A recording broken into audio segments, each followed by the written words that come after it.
Hey guys, welcome back to Fix It Friday. So this week we're going to be revisiting the Sony PlayStation, and we're going to be talking about doing an XStation install. So I know I've covered this before on my channel, but that time I was using the 5501 version of the hardware.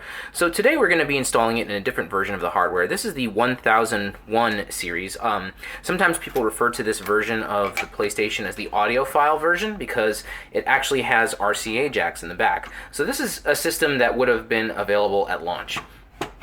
So as you can see, the parts are a little bit different because the quick solder board has a different shape to it.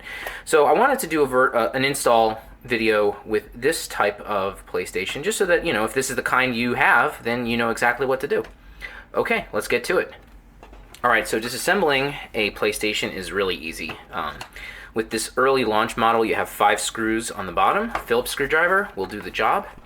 And then once you take it off, it's pretty much the same idea as the other PlayStation in the sense that you have Phillips screws everywhere, and Sony very helpfully puts arrows down so you know exactly where to go in order to remove them.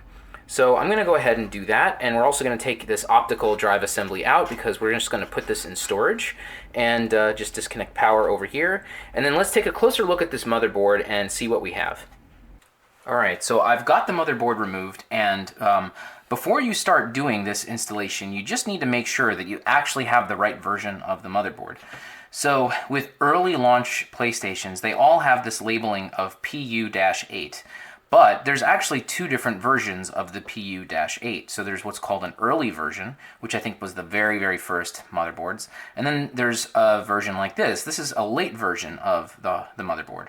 You can tell the difference because of these numbers right here. So if you open up the board and the numbers match, it's 165846723, then you have a late version of the PU-8, and it's going to be compatible with this modification.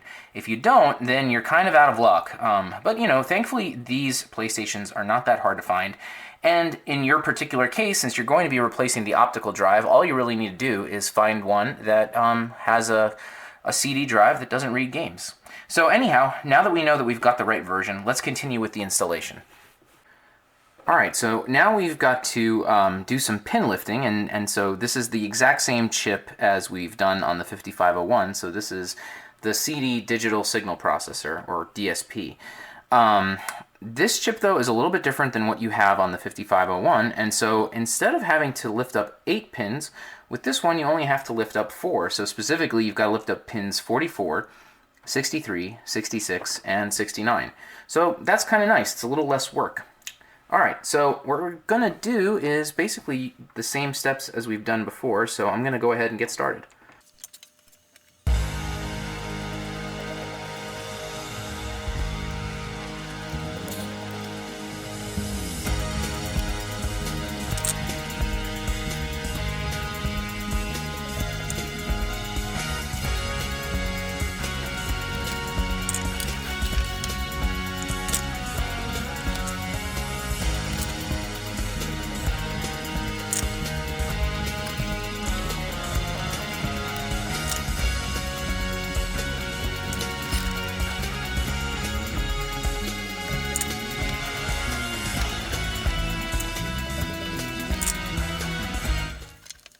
Okay, so now all those pins are lifted up, and so normally what I do at this point is I like to go back and examine everything with my microscope, and this helps me just to make sure that the neighboring pins are okay and I didn't accidentally lift those as well. And I also just want to make sure everything is nice and clean underneath and that there's no leftover solder that's maybe bridging points together. You know, just make sure that everything is nice and clean, and I'll be sure to lift these pins up as high as I can just so that there's no chance of them coming back down. Alright, so I'm going to go ahead and do that off camera, and then I'm going to come back and we're going to remove a few more components that we need to take care of. Okay, so the next step that we've got to do is we need to remove some components that are near an oscillator, which is located right over here.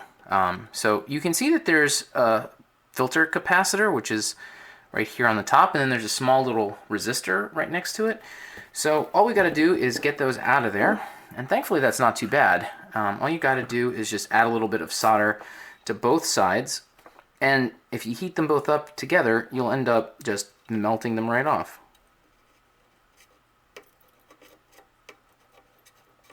just like that.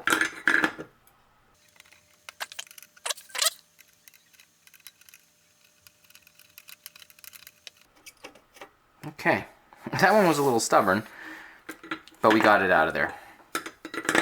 So I'm just going to clean up the area a little bit. So just add a little bit of flux, and then I'm going to take a piece of solder braid, and I'm just going to run it over the pads and just clean things up a little bit. And this isn't really necessary. I just like to kind of get extra stuff out of the way if I can. Okay, all right, so that's it.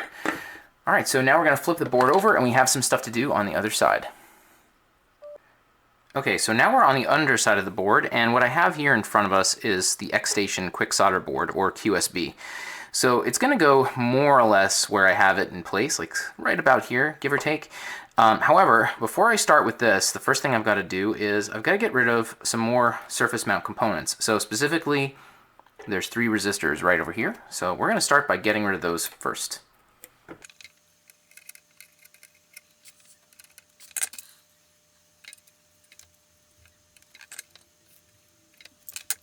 Okay, so now that that's all settled, we're going to go ahead and get started with installing the QSB.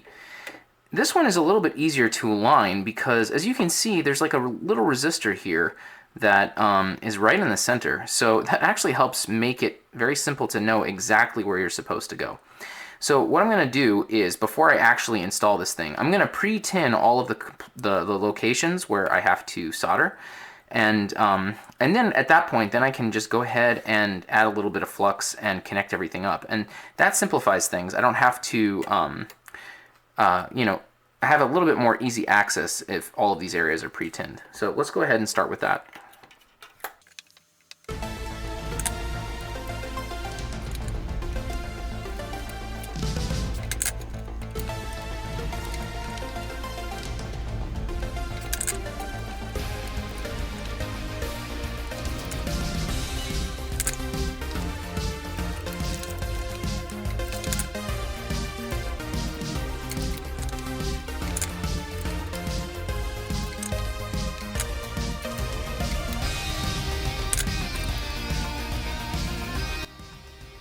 Okay, so all of the areas now have been tinned. I didn't do these 2 capacitors, but those are very easy to do after the fact. So now I'm going to go ahead and start soldering everything into place.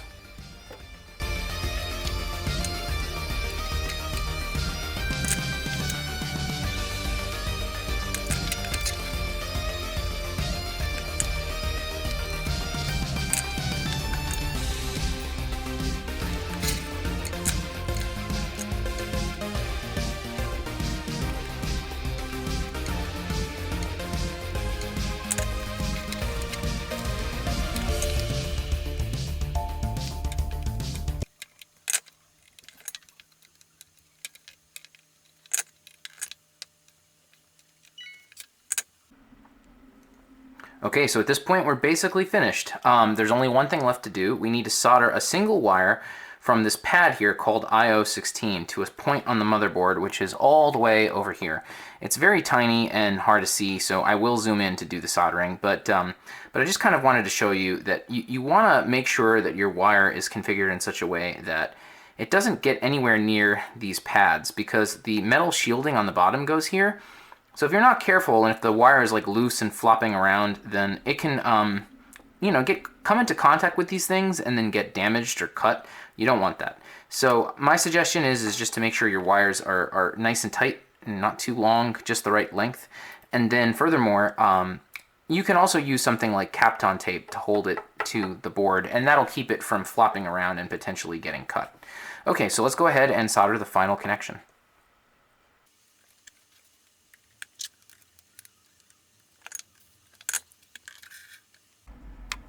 Okay, so all the soldering now is finished, but we do need to make a minor adjustment to the case.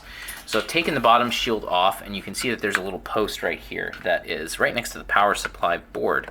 All you gotta do is just snip this guy off, and that's it. Very simple.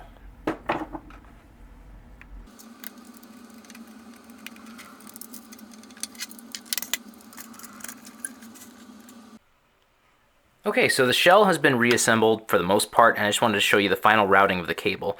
So what you've got to do is just kind of bend it like so, like away from the XStation, and then loop it around and connect it in with the blue side facing up. So there's only one other thing to mention, which is that the kit does come with 3 standoffs, which you position here, here, and here, but they're definitely too tall, so they're intended for the 5501 and not for this 1001 model. So it's not really a big deal. You just got to take some flush cutters and just snip them about, halfway. That's what I ended up doing, and that seems to work really nicely. It's snug. It's not going anywhere. And so, yeah, that's it. This installation is finished. So now I'm going to go ahead and close everything up, and we'll give it a test. Alright, so I've got everything reassembled, and just so you know, if you're installing an XStation, you need to have either the lid on top, or you need to be pushing the lid catch button down in order to make sure that everything's booted correctly. You also need to have an SD card in here with at least the firmware and maybe 1 game. Not really sure about that part, but I always have that. I'm just using my personal one. Let's go ahead and see what happens.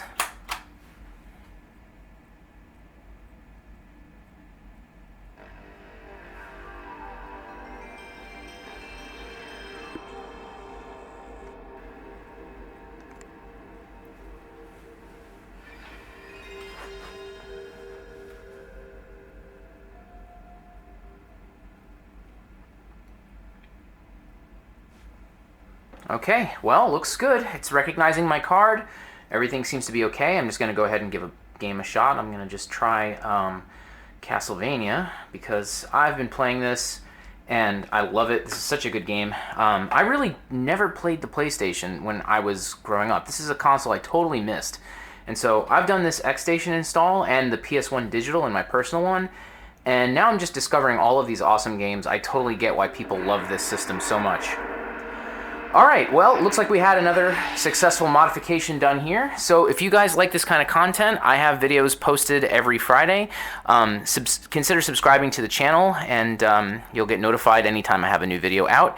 And if you guys have any consoles that you want modified or repaired, you can reach me directly at oneuprestorations.com. Okay, thanks so much for watching, guys. I'll see you next time.